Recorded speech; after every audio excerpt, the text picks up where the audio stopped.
خير إن شاء الله. Ustadh, alhamdulillah rabbil alameen, wassalatu wassalam ala sayyidil mursaleen, amma ba'd. We ask Allah subhanahu wa ta'ala that He gives us fiqh of the religion and He teaches us the ta'weel. Today we're continuing on al-Qawaaid al-Fiqhiyyah of Shaykh Muhammad al-Uthaymeen. On this side of the board we're going to continue with the way that we've done it before, usul al-fiqh. On this side we've got Qawaaid al-Fiqhiyyah, and we've said before that usul al-fiqh is pertaining to the istikhraj al-hukm, the study of the dalil, al-AHKAM, al-Fiqhiyyah, al-Shari'iyyah, and then the dalil that is used for that, so that the hal mustafid, so that the person who's going to, the end user is going to benefit from it, so that we have a hukm that comes out of it, right? And last week we said that there are a number of principles really in usul al-fiqh, or discussions in usul al-fiqh, but not necessarily dalil. This is a type of dalil which the ulama call al-Istishaab.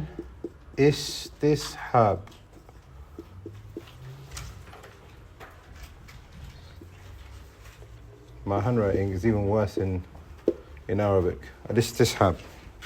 When it comes to al-Istishab, the ulama have said al-Istishab is the meaning of al-Istishab الرجوع إلى أصل حكم الشيء. رجوع إلى أصل حكم الشيء. الرجوع إلى أصل حكم الشيء. And what that basically means in English is that you go back to the basic ruling on a thing. What is the ruling on such and such? Well, Allah says such and such. What is the ruling on such and such? Let's go back to what the asl ruling is.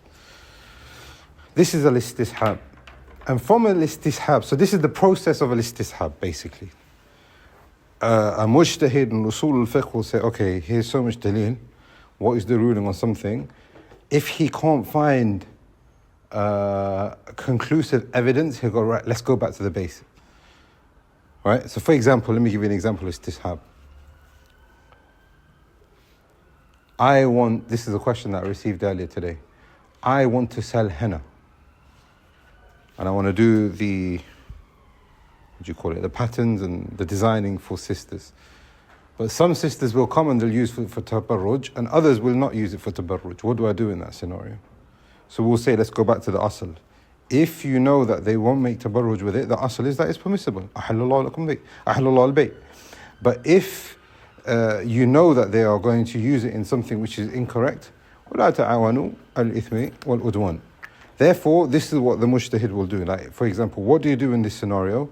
Al-Istishab is a process that the mujtahid will always make when it comes to understanding what is the ruling on. What do we do in a scenario where you might be split?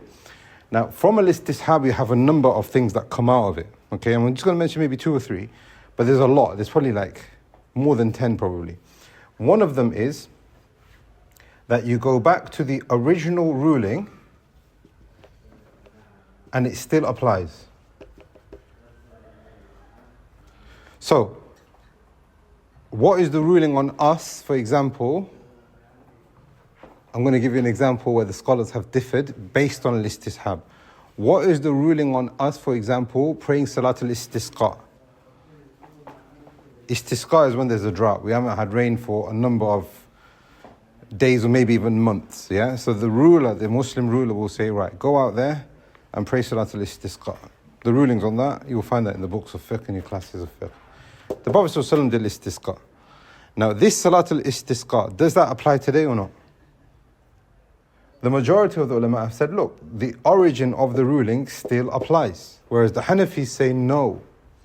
They differ with the majority from the 3 other madhahib. They say you need dalil to say that it still applies. They say the origin on a ruling is that it applies to the Messenger of Allah ﷺ, unless if you've got dalil to say that it still applies. But we will say no, it still applies. Why? Because of al-Istishab.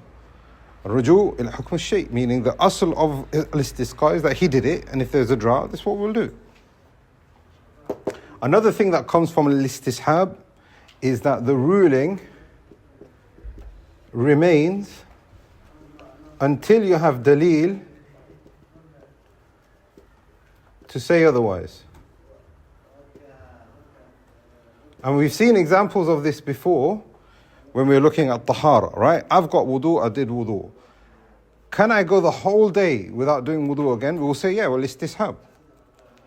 Unless if you've got dalil to say otherwise, that the wudu has been invalidated, the wudu is still there. Can I continue combining Maghrib and Isha when I know Isha is, I would disagree with the timetable, I don't get controversial here.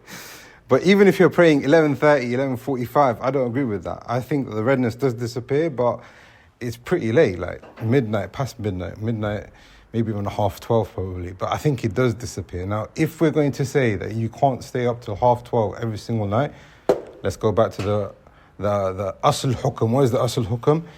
Ind al-haraj tajma', meaning you can combine when there is a hardship. Where do you get that from? We get that from the dalil, Quran and Sunnah, but we're using al-Istishaab.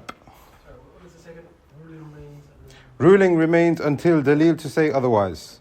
So the question here is now, a person will say, well, I'm going to combine for literally a month. I'm never going to pray Isha at its proper time. Why? Yeah, we could say there's no harm in that. Yes, you'll feel guilty. Yes, it's not normal. Yes, you feel a bit, I'm not sure about that. But the ruling is there because of the hardship. And unless you've got dalil to say otherwise, which is the hardship has now been removed, which is now Isha has come back down again, the ruling still remains. Another thing that comes from al-Istishab, I don't want to spend too much on it because this isn't usul fiqh, we need to get to the Qawaaid. But another thing that comes from al-Istishab is that this is known as bara' al-dhimma. Bara' al-dhimma. Now, bara' al-dhimma basically means, I put that in the wrong place. Bara' al-dhimma basically means that a person is absolved from any kind of responsibility in its asl. So I would say no taklif, there's no responsibility until you can provide that there is evidence for that taklif. And that's quite useful for a lot of people, especially there's a lot of people who suffer from, I don't want to say wasawis, but some people like want to do something in a particular... Let me give you an example, right? This brother, he came to me and he goes, listen, I did ghusl, but I didn't do wudu in the ghusl. Is my ghusl valid? So I said to the brother, Akhi, look, you studied this with us, right? That if you're doing ghusl from janaba, we're talking about major impurity, if you've done the ghusl with washing your body with the knee and the mouth and the nose, that's it, you don't need to do wudu. All of that is from the sunnah aspect of it. So he's now basically asking me this question where he was saying, every time I do ghusl from janaba, I do wudu. On this instance, I didn't do it. Shall I do my ghusl again? Is it valid or not? So now this is useful in this, which is, look, it's important for you, you might have, what I'm trying to say is, you might have a routine where you do something. If that routine is broken, what do we do in that scenario? With that routine being broken, a lot of people start panicking, like, is it halal, is it haram, have I done right, have I done wrong? If you understand the religion, then you will understand this is routine, this is religion. So now when it comes to major impurity, we will say, bara' al-dhimma, you don't need to do wudu, as long as you didn't ghusl. In kuntum junuban fattahharu, then you have done that. Doing the wudu on top of that, you would require dalil to say that doing the wudu is a must. Because we're going to the ruju' ila asl hukm al-shay, which is that if the person is janaba, then he needs to do ghusl, he doesn't need to do wudu. And that ghusl, the major impurity, takes out the minor as well at the same time. Yes. Bara' dhimma is where a person is absolved from any kind of responsibility. Bara' meaning he is free from dhimma, meaning anything on his head, basically. Yes.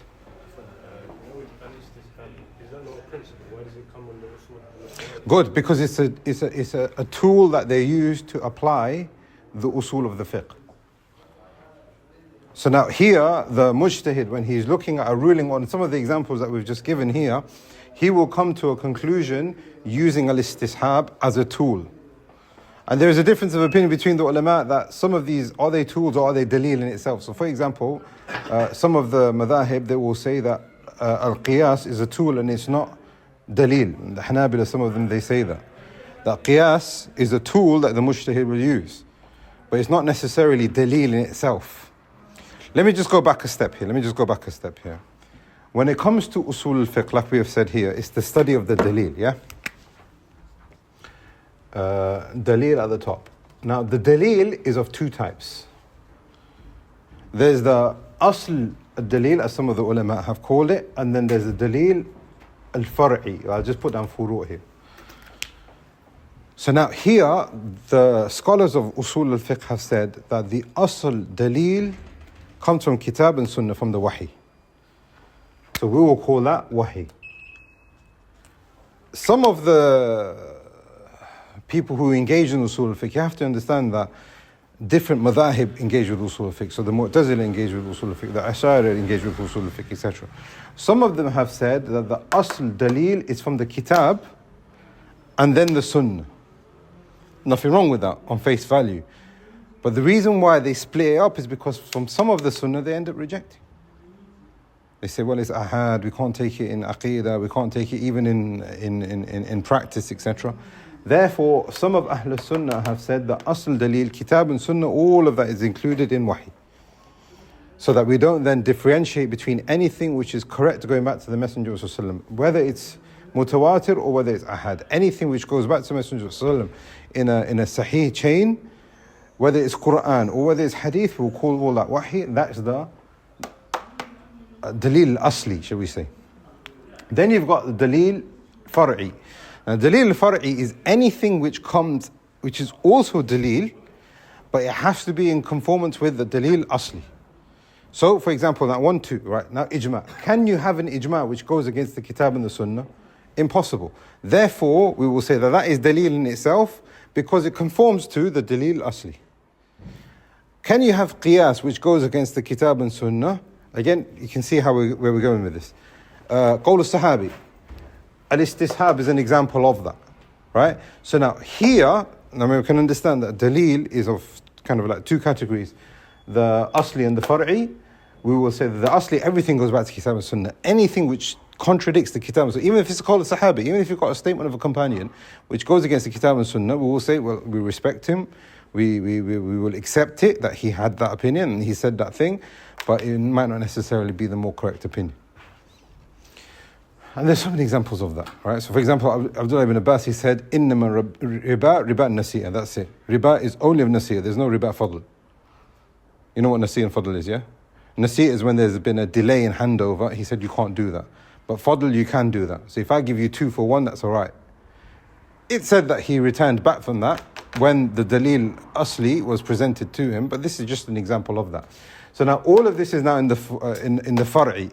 Qawl al-sahabi, al-istisla, al-istishad, al-istishab,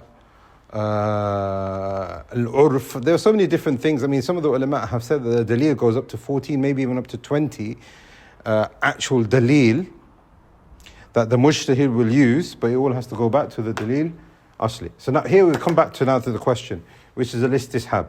We've got al-istishab. The mujtahid will look at al-istishab. So now we are look at a ruling here. Let me give you an example that I remember our Sheikh Abdul Karim Qudair, he mentioned in one of his lessons, and I think we've mentioned this before, and it was so beneficial I actually translated it. He said, the practice of celebrating the Prophet's birthday. Is there any dalil for that from the dalil asli? No dalil. You won't find an ayah and you won't find a hadith that he did it or he said it or he approved of it. It just doesn't exist. So now we go to this, because now this is where the discussion is, because those people who reject it, as well as those people who promote it, they will say, yeah, we admit that there's no dalil from it. But what we're trying to do is look at dalil from somewhere else to find that there is dalil for it. So we will now say, okay, let's come to al-istishab. Does the opinion of celebrating the Prophet's birthday conform to al-istishab? Meaning, have you got something in the far'i to say, asli to say that it still applies today? It doesn't exist. So there's nothing that happened at point to say that it still applies. But then we will also say here that the Muslim is not accountable to do anything. So you're saying, let's celebrate the Prophet's birthday. I'm not accountable for that until you give us the dalil. So now here we've got an example of al-istishab in practice that the mujtahid would look at and apply to the ruling. And then he'll come out to his end result and say, well, I'm sorry, even if we look at al-istishab, even if we're looking at dalil which is far'i, we won't find anything to support that. Right, let's go to the Qawaaid then. Which Qawaaid did we stop at? I think 26. Right, so I remember, because I was going to explain al-Istishaab last week before we continued, because 26 talks about 26. الشك لا يقتضي وجوبا في الحكم. So number 26, when there is a doubt, it does not equate to wajib in a ruling. If you doubt something, you can't say, well, it's wajib for you to do it anyway. Why? Because of this here. Look, there's no dalil to say that I have to do it in the first place and that it still applies. Also, barat dhimma. I mean, you need to now prove to me that I'll be held accountable for this thing. So now, when there is a doubt, الشك لا يقتضي وجوبا في الحكم إذا كان الأصل المستصحب على خلافه موجودا. So that's one thing, yeah? But then the Shaykh says, إذا كان الأصل, which is that he then says, especially if, like I would translate that by saying, especially if the opposite is already established. And I'm putting down here already established, but he used the word المستحسب على خلاف ذلك أو خلافه موجودا. Meaning, if you've got something which is the opposite, which is already present, we can't say that something is wajib upon you when there is no real dalil for it. What example does he give for that? For example, if a person doubts his tahara, we can't say to him, wajib upon you, could do wudu again. Especially with the fact that we can already establish that he's got wudu in the first place. Understand that? Person's combined Maghrib and Isha. We say to him, Akhi, why did you combine? You have to wait till 12 o'clock or half 12, wherever it is, pray Isha again. There's a doubt as to whether when Isha time begins or not, or whether he's prayed correctly or not. So we will say here, there is no wajib upon him, especially if he's combined correctly in the first place.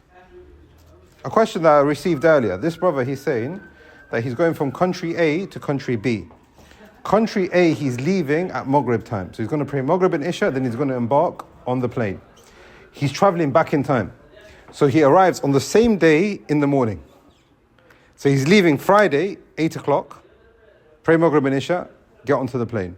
He's going back to the country B, and he's going to arrive. I don't know which countries they are, don't get me wrong. So now, he's getting to country B, he's going to arrive on Friday again at 9 o'clock in the morning. So now he's asking, what do I do about Salah? If I've prayed Maghrib and Isha, I'm going back in time, so now do I have to pray Dhuhr again? Do I have to pray Asr again? Do I have to pray Maghrib and Isha again? So now what we're saying here is, you've already established what you had to do at that time. And now because there's a doubt as to whether I'm going to pray or whether I'm going to be able to pray as well, because you're traveling back, we will say that because of that doubt, there's nothing wajib upon you. You've done what you needed to do at that time. That's one of the things that you got here as well. A person travels, let's just make it simple. A person travels from Leicester to London, he combined Dhuhr Asr.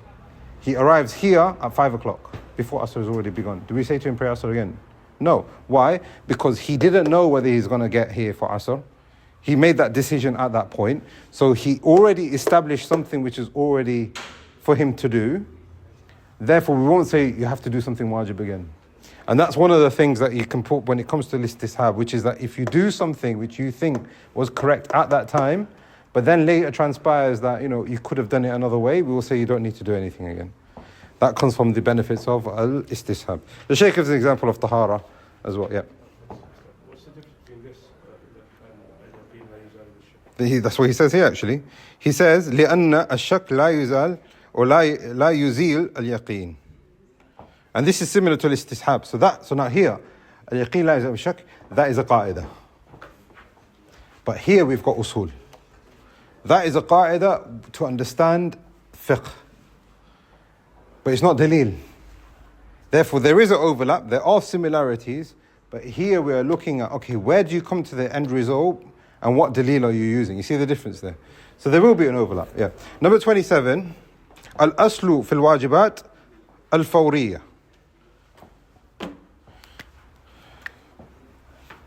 The origin. Now this is an issue in usul al-fiqh as well. The origin in whatever is wajib is that it must be done right away. This is the view of the majority of the ulama. The Shafi'i have said you need dalil to say fawriya. And they say the asl tarahi. Salat al-Asr comes in 5:25, let's say. The majority of the ulama have said pray as soon as you can. 5:30, 5:45, 6 o'clock, whatever you think is suitable, but don't delay it beyond what you think is reasonable. 6:15, 6:30, 7 o'clock, unless there's a reason for it. Why? Because the origin of wajibat is that they must be done right away. Your mother calls you. What do you say? I'll be there in half an hour. No, I have to go right now.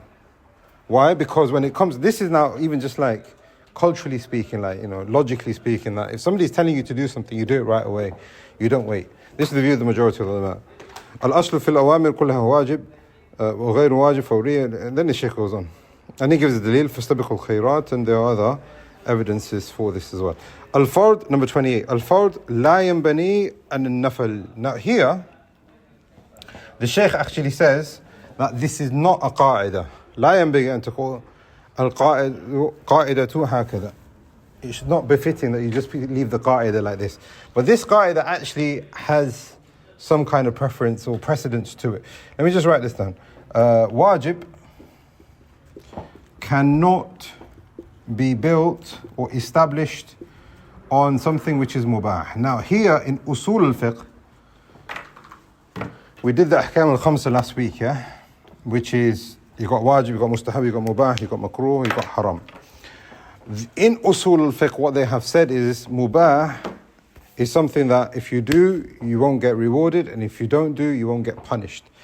What the ulama of usul have said is that if you've got something mubah, how can you make from that mubah something into what is wajib? So I want to drink some water, that is mubah for me. From that, do I now say it's wajib for you to make sure that you drink the water by sitting down, for example?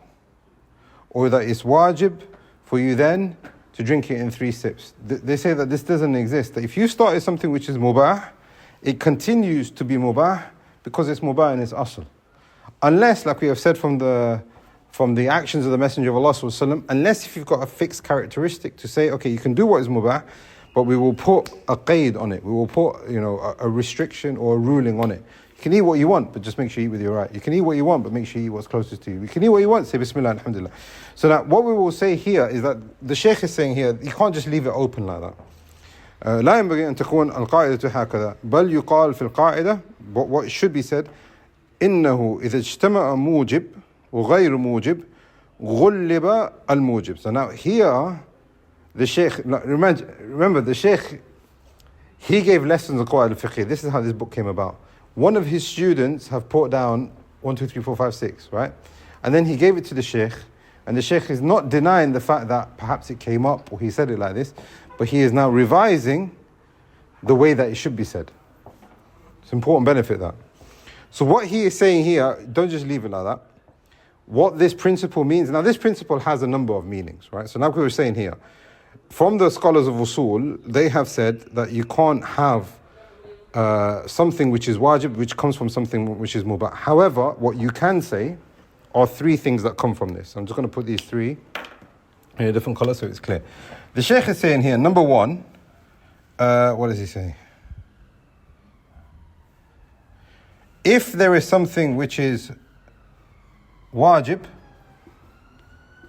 and something which is mubah, we give preference to what is wajib.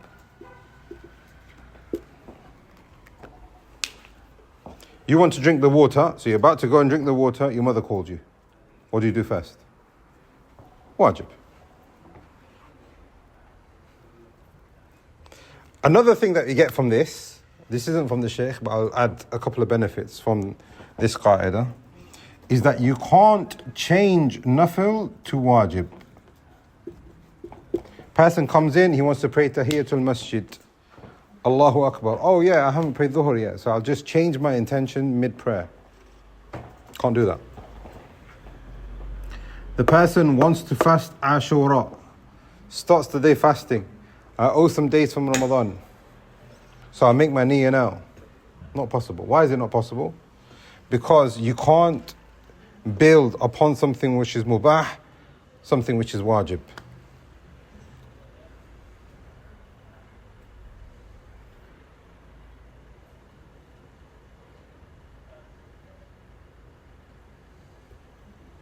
And then the other one that I mentioned before, I'll just write it down as well, which is that you can't make something wajib based on mubah. Not by itself anyway, unless you've got an external dalil.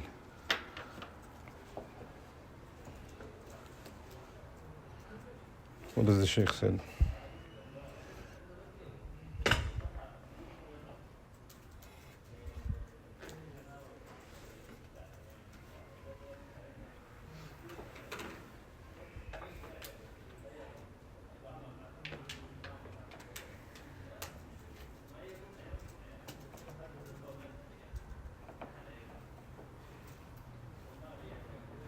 Yeah, he gives an example of Salah and Siyam, similar to what we just mentioned. 29.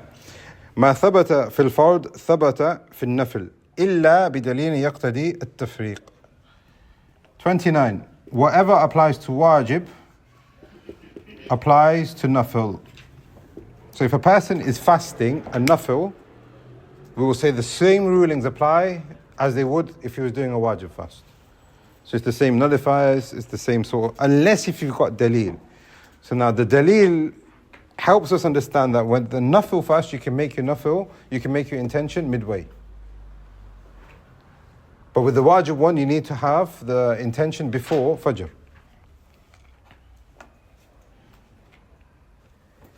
Otherwise, we will say that, as the Shaykh says, ibadah is ibadah, and the conditions of the ibadah are the same, whether it's nafil or wajib. If you notice here, all of these qawaid are connected to al-Istishaab. I don't want to make it too complicated, but if you know, all these, they're connected to al-Istishaab. That's in usul, that's in qawaid. But here, these qawaid are qawaid which come from al-Istishaab. So now here, for example, how do you pray? Is there a difference between nafil prayer and wajib prayer? Salah is salah. Why? Because of al-Istishaab. Because the origin of salah still applies to anything else. As long as you're calling it salah, you're calling it salah. Right, number 30. ما لا يتم الواجب إلا به فهو واجب. Now here, we could probably rephrase this by saying الوسائل لها أحكام المقاصد. This is probably the most comprehensive for this one here. But the Shaykh, I'll write what the Shaykh says. Whatever is needed to complete wajib, I'll leave that blank, also becomes blank. And the reason why I'm leaving it blank is because al-wasa'il laha ahkam al-maqasid. Basically, whatever is needed to complete something, then it takes the same ruling as the end result. So whatever is needed to complete what is wajib is also wajib. Whatever is needed to complete what is mustahab is also mustahab. Whatever is also needed to complete makruh is also makruh. Meaning, if you know something's going to lead to makruh, then you doing that thing is no longer mubah, because you know where it's going. So now if you're on your phone, for example, and you know like, okay, if I open this app, I'm going to be here for at least an hour. There's going to be so many different things coming my way and it's going to be difficult for me to get off it. So what we will say is, if you know you're going to end up wasting your time, 2 hours, 1 hour, whatever it might be, on social media, wherever it might be, then you just by opening it from the very beginning is also makruh. Don't open it, because you're going to end up in a rabbit hole. But it could be mustahab. You might think, okay, I want to go on this app, find out what time the dars is, or find out what's going on, or find out, some information that you need right away. Then we could say, okay, mustahab. But in its asl, it will be mubah. And whatever will lead to haram is also haram. We can say, still apply that to social media. If you know that you're going to go on there and you're going to end up looking at something haram or listening to something haram, then الأحكام لها وسائل لها أحكام المقاصد. Whatever ما لا يتم الشيء إلا به فهو حكمه. So whatever is needed to complete what is the end result will take that same ruling. Proper disorganized today, isn't it? No tissues, no.